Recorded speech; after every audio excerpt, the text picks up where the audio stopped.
এক লোকের মাথায় প্রচন্ড ব্যথা করত, তাই সে একদিন ডাক্তারের কাছে গিয়ে তার মাথা চেক করালো। ডাক্তার বিভিন্ন আত্মধনিক মেশিনের সাহায্যে পরীক্ষা নিরীক্ষা করে বলল, আপনার ব্রেন নষ্ট হয়ে গিয়েছে, নতুন ব্রেন সংযোজন করতে হবে।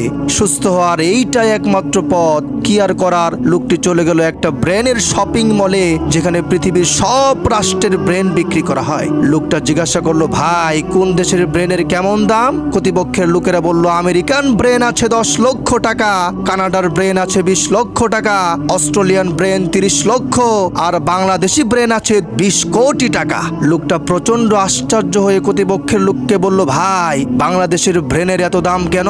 কর্তৃপক্ষের লোকেরা বলল, ভাই অন্যান্য দেশের ব্রেন তো ব্যবহার করেছে, যার কারণে সেই ব্রেনগুলোর কার্যক্ষমতা নষ্ট হয়ে গেছে, আর বাংলাদেশের লোকেরা তো ব্রেন ব্যবহার করে নাই, একেবারে ইনটেক, যার কারণে এর কার্যক্ষমতা পরিপূর্ণরূপে ঠিক আছে, তাই জিনিস যেটা ভালো দাম তার একটু বেশি।